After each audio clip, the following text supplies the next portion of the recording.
the matter of the people of the state of California versus Orenthal James Simpson, case number BA096. And so, my fellow Americans, ask not what your country can do for you. Ask what you can do for your country. Okay, and we're back on to the Farz side of our story. And Taylor, I hate to disappoint you, but this is gonna be kind of a quick one. But it's late and we're tired, so Wait, I want to tell you something first. During our 10-minute break, before I went to read the kids' story, I came back and you weren't here, but Miles, my son, had put my headphones on, and he goes, "Do. Hi, Uncle Farz. I'm going to talk about volcanoes." And I was like, "Are you making fun of me?" And he was like, "Yes." I wish I had recorded that. That could have been our next intro. We switched I'm to going to talk more about intro. volcanoes. Oh my God. Taylor, I love the idea of like Miles doing the intro in like some mocking, hilarious way. Oh, so funny. That was awesome. But you can do the intro now. Oh yeah, Doom to Fail. Welcome to Doom to Fail. I'm Farz. This is Taylor. We are here. We're recording. This is coming out on Wednesday. It is fairly late for us to be recording, and we're maintaining our energy though. We're doing good maintaining our energy. I feel like our energy levels are normal. They're up. And it's right? not a normal Sunday. Do you have tomorrow off? I don't have any days off. Oh, well, tomorrow's a holiday Not for me. for the rest of America. For So, the rest of America. mhm. So actually, yeah, really good point there. So I'm gonna dive into my topic. Like I said, it's gonna be kind of a quick one. I'll explain why it's gonna be a quick one as I get into this. So, Okay. Taylor, I'm gonna have you guess what my subject is. Okay. Who is the one person on Earth nobody on Earth should ever fuck with? Putin. Bada bing. But Is there- I'm actually not covering Putin. Okay. But I'm covering the people that did what I just said you shouldn't do to Putin, because I realized that if I were to try and cover Putin's life, I mean, that would be a 7-part series on its own. I did listen to a biography about him. And I bought something that I have in the other room, otherwise I would show you, but I have this book that's like a thesis, like a business school thesis that people think that Putin read and like plagiarized when he went to school. I can believe It's kind of like get an idea of like what he was like. So, what do you think of the guy? I think he's out of his fucking mind. Okay, like Yeah. out of his mind. Like the conclusion of the book that I read that I can find about him, I read like a biography of him, was that like he is not someone who can be reasoned with because he is thinking about things in a way that like there's no way he's wrong. And he has this thing which he did this week or last week when he met with Tucker Carlson. He like wants to talk about the history of Russia in this way, and he lives a life like he might as well be an alien. He lives a life that's like so different than everybody else's, and he believes what he believes so fiercely that like you could never reason with him. Okay, It's like just totally different. here's the thing. I'm not going to actually cover the man himself, so your perspective, since you already know a lot, would be really useful. Does he, like, so many narratives around him he wants to bring Russia back to a place of like superiority, but he believes in like ethnic kind of purity. So like he believes in a weird way, like not the normal way. Like he believes like Slavs should be with Slavs, so Ukraine shouldn't be its own country. It's a Slav country, so it should be with Russia. Which is like it's like a weird ethnic mishmash of imperialism. Like what is like the fundamental belief structure that you think this guy operates on? Well, I think that you're right. It's like Russian superiority, and it's wanting to go back to a time of like this happens again and again and again with people like these like dictators who are like selling the story of going back to a past that is perfect that never really existed. You know?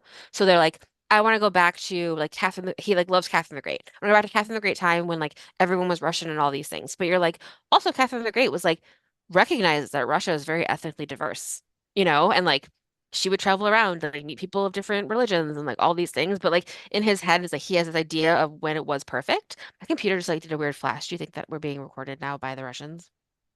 Or the CIA? Oh my God. Someone is recording us. Ugh. But not just you. on your Not just company. me, no. Yeah, so I mean, gosh, I read it like a couple years ago, but I feel like that was like the big thing was that, like, he has this idea in his head of this mythical past that never really existed, but he's like want to go back to this like perfection. And you also cannot reason with him because he thinks differently, like not in like a good way, but he just like he's not someone who will ever understand your like other people's views.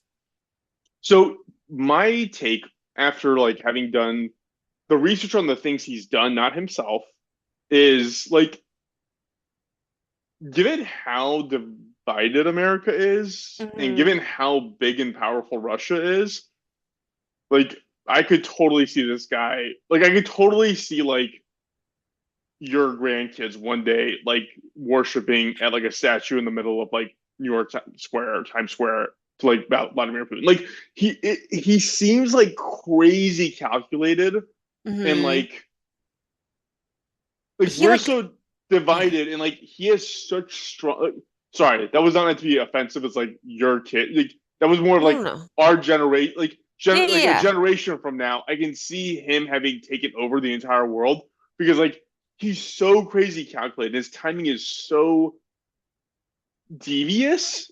And well, he got that way. So like he was like in the government for a long time. Like I remember like his he's like the second child in his family, and his brother had died when like Stalingrad was under siege and there was no food like during World War II. And so he had like lived this like really weird life. It's like we have to stockpile things and we have to like we cannot starve to death. So like Russia has tons of food stockpiled, and like at one point he was in charge of like doing it and he like royally fucked it up and then like learned from it and moved on. So he also has no like he just is gonna keep going, you know? Yeah, yeah.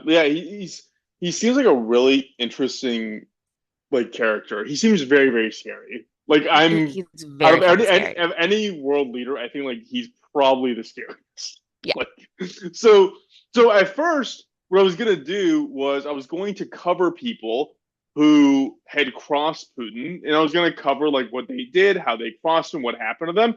And so Hmm. I started digging into it, and I was like, okay, I found like 12 people or so that were of that are listed in any major media publication on people who've crossed Boone and been killed for it. And Hmm. then I discovered a thing called sudden Russian death syndrome, which is like literally it's like all in caps, like it's a real phrase, which is the name given by the media of just all these Russian people, oligarchs and billionaires, basically not like traditional like media people that get killed, more or political Hmm. opposition that get killed, but it's like people who probably knew a lot and he didn't want them alive anymore. And these Hmm. are all the people that got killed in between 2022 and 2023. It was Hmm. 50 of them. It was 50 people that Wow.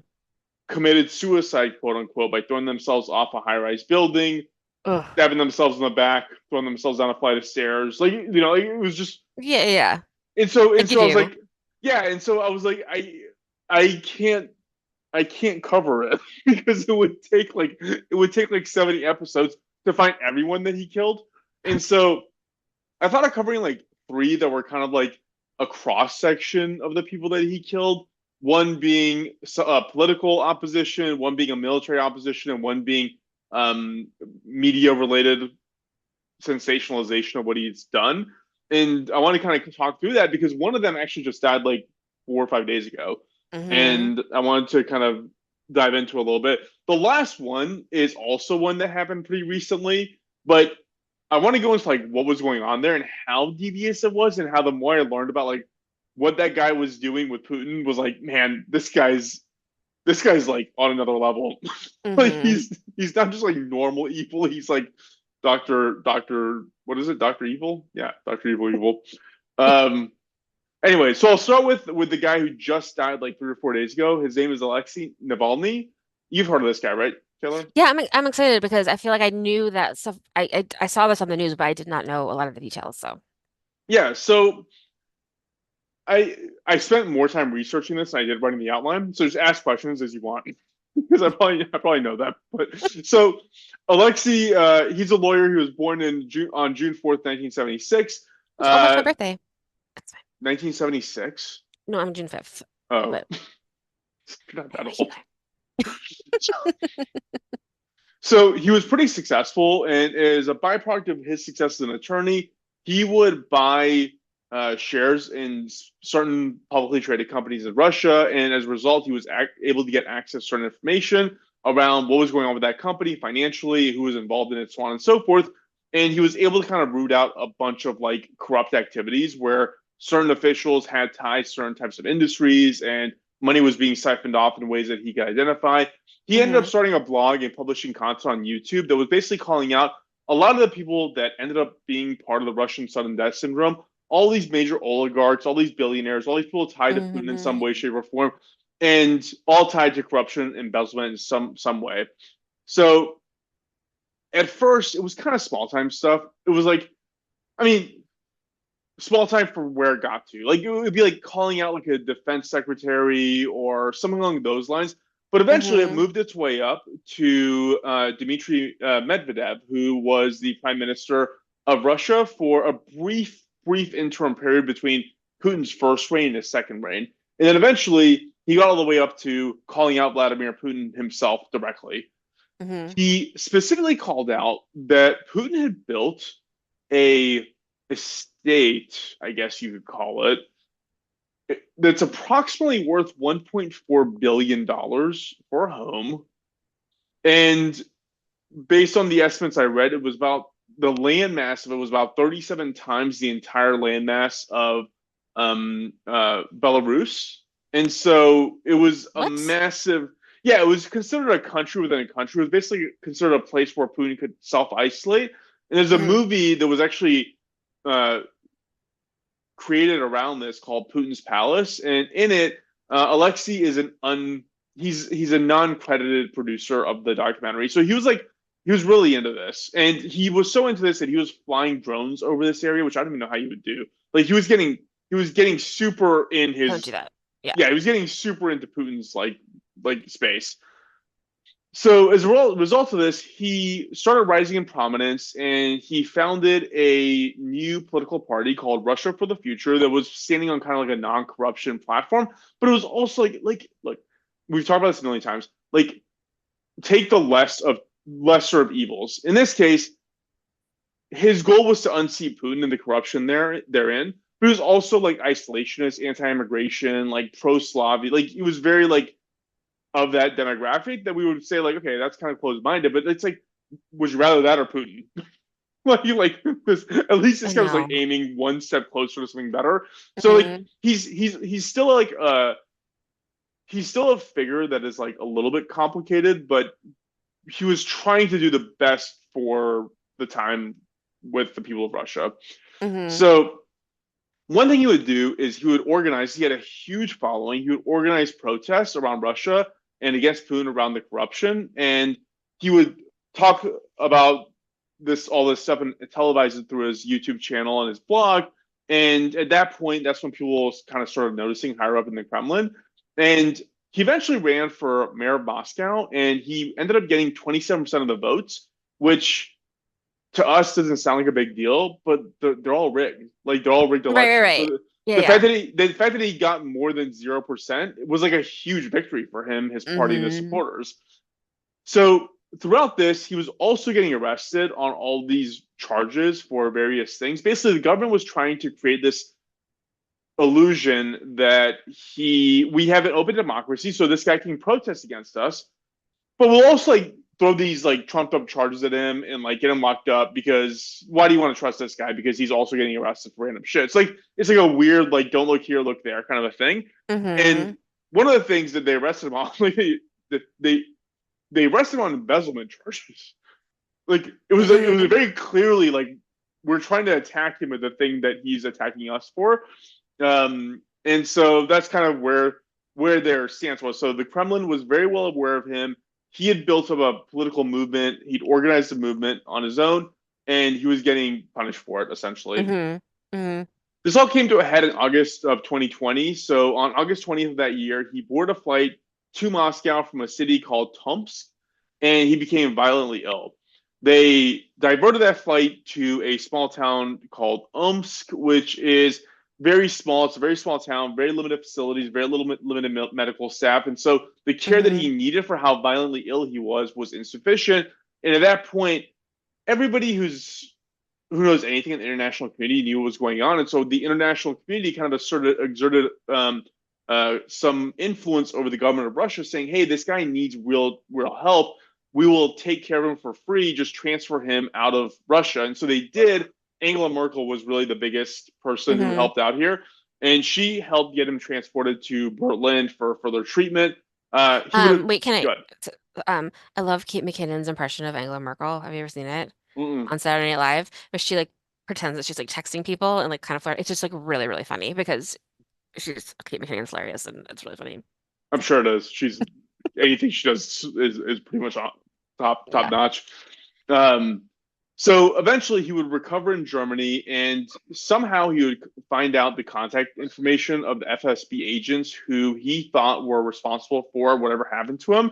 There's a recording of him posing as an aide to the National Security Council, talking to the people who actually poisoned him, saying, "Hey, what did you do to this guy?" And they explained everything on a recording. So we know exactly what happened to him. What happened to him was that these agents from the FSB went into his hotel room while he was out and then put a strip of what's called Novichok, which is a nerve agent, on his underwear at the Oh God. hotel, so that when he put it on and the nerve agent made contact with his skin, it would poison him.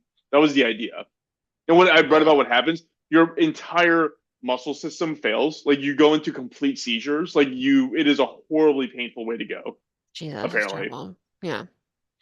So by this point, it was super clear the government had something to do with this. Regardless of that, in January of 2021, 5 months after he'd been poisoned, he gets on a plane from Berlin going to Moscow.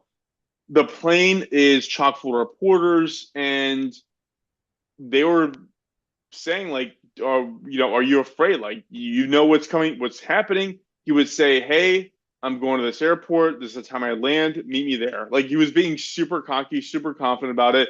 And he told the reporters, like, "I'm never afraid to go back to my home country." Like he was actually like a pretty noble dude. Like despite some of his beliefs being a little bit like not ideal. Obviously the second he lands, he's arrested. He's arrested because they said that on one of those previous embezzlement charges, he'd skipped parole or something. And so they arrested him on that. He would end up getting transferred to a penal colony in the Arctic Circle called Polar Wolf, which was actually in the news like today, I think, about like the conditions there, about how it is. Yeah, like it's awful. And so apparently it gets negative 30 degrees and they still bring prisoners out in the morning and make them like do roll call and like basically like scraps of clothes, and like they barely feed them. One thing they said is that he apparently got one loaf of bread a month to eat. Yeah. It's crazy. So okay, two things. Kate McKinnon also does a really good impression of someone in Russia. Have you seen that? Are you like literally just watching Kate McKinnon? No, but I just like that. I just like that reminded me. She does one where she's like, we don't have windows, we have wolves or something like really really funny. She's hilarious. So there's a couple of things that are great about her. But I read a book. What is the book? The book about the Gulag in Russia. Yeah, that's what it was. This Polar Wolf is basically a gulag. I read One Day in the Life of Ivan Desvanovich is like a short book about it's by God, Alexander Solzhenitsyn, and it's from 1962, and it's about being in a Soviet prisoner camp in the 1950s, and it's just like it's rough. Yeah, yeah. Everything I read about it, so it just sounds like it is an almost legally justifiable way to torture someone to death, is what it sounds like. So, while Alexei was here, he spent 300 days in solitary confinement. Like I said, he was given one bread loaf to eat a month. And on the 15th of February, it was confirmed by the government that he had passed. And nobody knows why. What they know is that the government says that he fell ill that day and then he went into a coma and died. We don't know. Nobody knows what's going on. Apparently his body's been submitted for autopsy. Who knows what that's going to show? Like it's everybody is obvious that the government killed him. And that's why I said like Putin's like really calculated, because like he waited like 3 years to kill this Yeah. guy.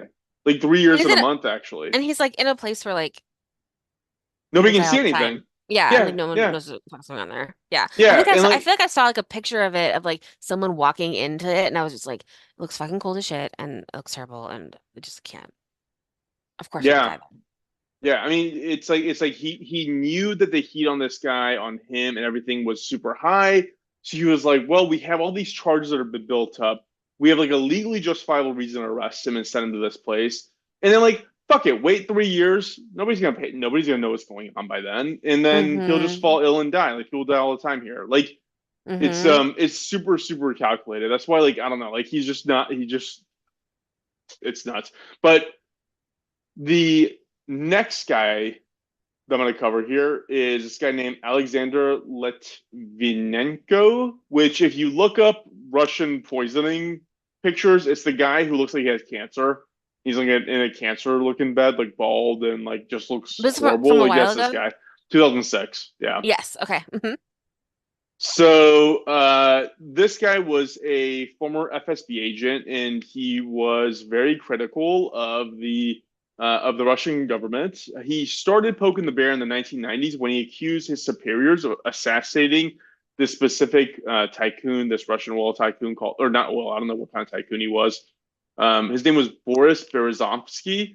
And these two were friends. And long story short was that Boris ended up in exile after publicly denouncing Putin's constitutional changes. Mm-hmm. Apparently, he wasn't assassinated at this time. He was attempted to be assassinated. He ended Mm-hmm. up he ended up dying mysteriously of suicide 7 years later, anyways. But Mm-hmm. they got Mm-hmm. to him eventually. Again, like Yeah. Putin plays a long game, so um, Levenko, he was arrested and later acquitted of certain charges and went into exile in the United Kingdom. While he was in exile, he kept criticizing the Russian government and its policies. He wrote articles and gave interviews about corruption and criminal activities within the FSB.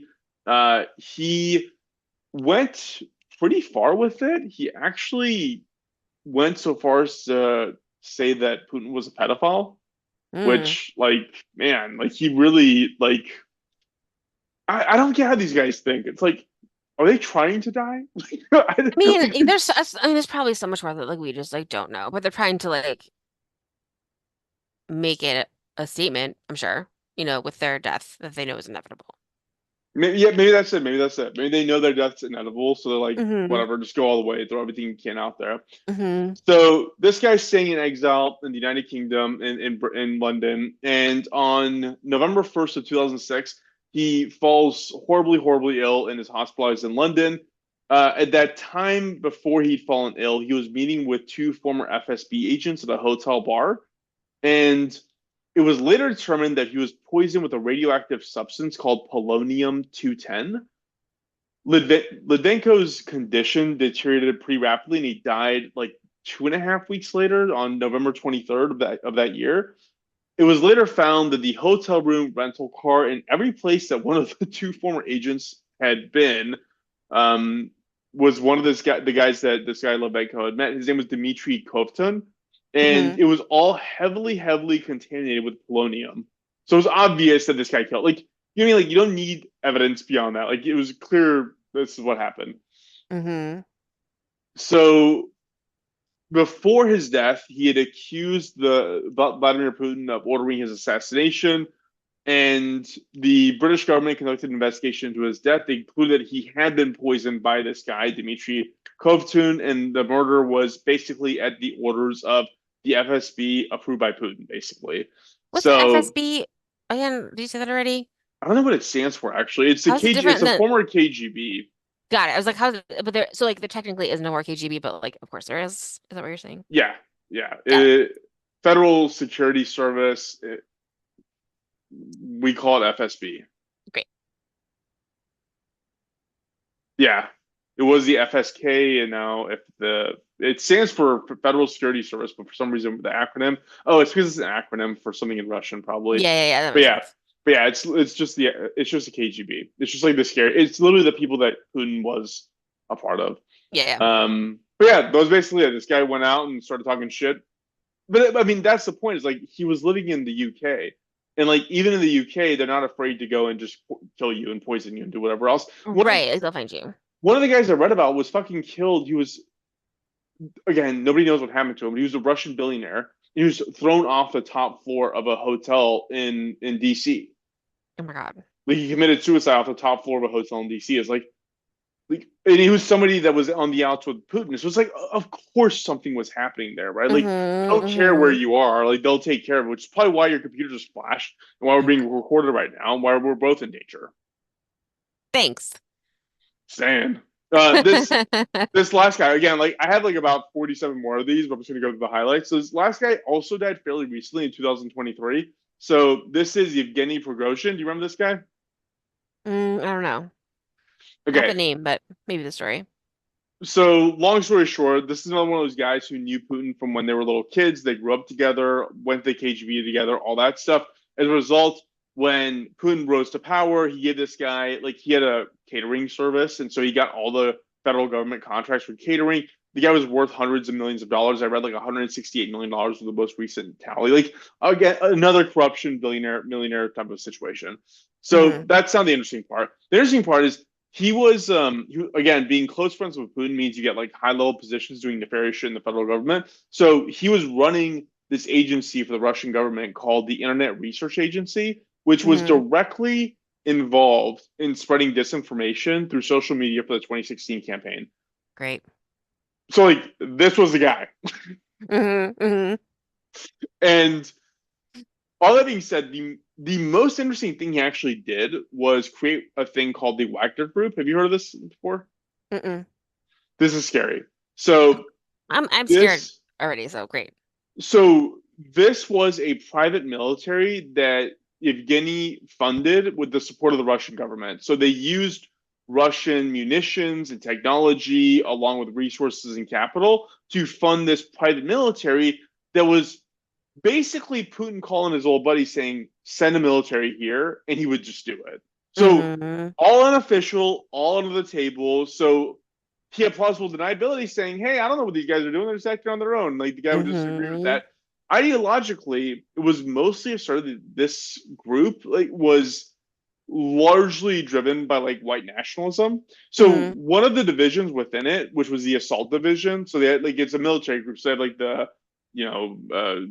surveillance side, they have the scouting side, they have the assault. The most aggressive side of it, if you look at their flag, it almost looks like a swastika. Like it looks like a swastika with like multiple other swastikas in the middle of it. Like, right, it's like not hiding. Right, it's not hiding. It's not. And actually, one of the other founders of it, besides Yevgeny, is a guy who there's pictures of him shirtless, and he has these like the double lightning bolt tattoos on his traps. Like these guys are scary. They're so scary. I don't know why I've seen so many Russian politicians shirtless, or like Russian people shirtless. Like I don't know why I've seen Putin shirtless at all. I feel like I saw one picture of Obama shirtless, and I felt really upset. Yeah, it was like we don't need that. Nobody wants that. Like, be a leader. Leaders don't go shirtless. They shower with their clothes on. Yeah, please. So this is a gross thing, but like I like went down this like YouTube rabbit hole of like these like brutal deaths videos. They don't show videos, but they just talk about them, right? Because you can't show that on YouTube. And like 50% of them were like the narco cartels in South America. The other 50% were the Wagner Group. Wow. And like the shit they would do to people and like how they would like they were. I mean, it's a group of like it's literally the SS. It's like a group of sociopaths, and they're all the command of Putin. It's all unofficial. It's all into the books. And this guy Yevgeny was the founder of it. Wow. One of the things that they would do is that they would recruit people from prison. So what they would do is they go to these penal colonies, like the one I just mentioned, and say, "Hey, look, if you want to get out of jail, you can do it. All you got to do is join Wagner. Your sentence is commuted. You're on contract with us for a number of years." And that's it. And so basically they get the craziest fucking people, like the ones who are obvious sociopaths, and join this sociopathic organization. So kind of going back to what I mentioned around Putin and his belief system that like Slavs belong with Slavs, Russia and Ukraine, like I don't care about the political side of it. Like ethnically they're the same. Like they're all Slavs. Like they're all like one thing essentially, and that like drive is part of the incentive to kind of invade, I assume, and like or annex Crimea, and then further on Ukraine. And so what Hmm. Putin essentially demands of Wagner and Yevgeny is, I can't officially declare war on these people yet. I need you to start performing operations in Ukraine to see what's going on there. So the first thing he Hmm. does is he puts together a force of 400 people, of these fucking lunatics he recruits from prisons, and try to assassinate Zelensky. So like, that's literally game plan one. I need you to send like a tactile team in there to find this guy and kill him, and then that'll help open our options to flood the military in there. They fail. Nothing happens with us assassinating Zelensky, obviously, and so they decide, Hmm. whatever, we'll start the invasion all on our own, and so that's what they ended up doing. So probably for 1,000 different reasons, in the middle of this war with Ukraine, Putin decides that he wants Wagner to become subordinate to his own defense secretary. So it's basically him saying, like, okay, the whole world, like, I'm watching CNN. Everybody knows I'm doing this. So, Hmm. so I want this to be under my auspices. And so he tries to bring Wagner under his auspices.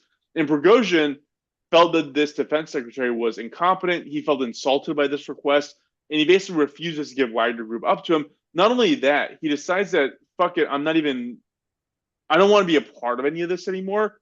I'm going to rebel against Russia and rebel against Putin. And so that's what he does. Hmm. He actually takes a Russian city called Rostov, which is where our old buddy, oh God, that serial killer, what was his name? The bad one? Butcher of Rostov. Oh, okay, I can't remember him. But anyways, he took that. Do you know what I'm talking about? Yeah, I do. I'm gonna look it up because I it's on the tip of my tongue. Chikatilo. Chikatilo. Oh Yeah. yes, good job. So he ended up actually taking that city with Wagner, which is like literally the first time another country, any entity had taken a Russian country in like centuries. And he starts marching towards Moscow. And if you remember, the news in like middle of 2023 was, there's an armed invasion happening in Moscow right now. Like, they were marching towards taking Hmm. the Kremlin. And obviously, Putin puts it down. And one of the ways he puts it down was, hey, we can just kill you all right now. That's fine. He's totally Hmm. cool with that. But the other option is, put down your arms, and either I will grant you immunity from any prosecution as a Wagner troop, or you can flee to Belarus and be living there in freedom. And so Hmm. his people decide they're going to lay down arms. Prigozhin himself, Yevgeny, he decides to just flee to Belarus. And apparently, the president of Belarus was the one who negotiated him, saying, "You're insane. You obviously can't win this. Just, I'll let you stay here." So he does that. Hmm. Anyways, he goes away for a while. Nobody really hears about him.